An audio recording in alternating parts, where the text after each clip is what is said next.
I'll start in Route 53.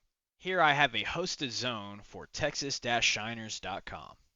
Inside the zone, you can see the NS and SOA records that Route 53 created, and the two key alias records, one for the Apex texas-shiners.com and one for the www.texas-shiners.com. Both of those alias records point directly to CloudFront distribution that fronts the site. That DNS setup means that any request for the root domain or the www subdomain is routed to CloudFront, which handles HTTPS termination and caching for me. Here is the CloudFront distribution for the site.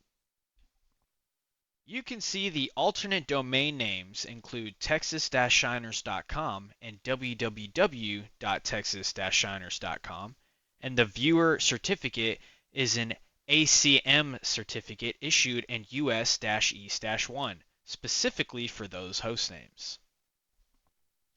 The default behavior is configured to redirect HTTP to HTTPS and to allow only GET and HEAD methods, since it's a static site.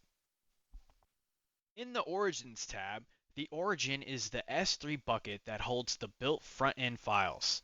The origin is configured with an origin access control, so CloudFront signs requests to the bucket. The bucket itself does not allow public access, which is the recommended modern pattern. Now I'll jump to S3. This is the website bucket that Terraform created for me. If I drill into it, you can see the index.html and other static assets from the React build, JavaScript bundles, CSS, and images. All of those are uploaded from my local dist folder after each build. The important thing to notice is that this bucket is private and is not using the legacy static website hosting endpoint. Instead, CloudFront is the public entry point and S3 is just object storage behind it. That gives better security and lets me control caching and HTTPS at the edge. And there's a second S3 bucket used just for Terraform remote state. Terraform keeps the state file there with server-side encryption and a lock file, so infrastructure changes are safe and audible over time.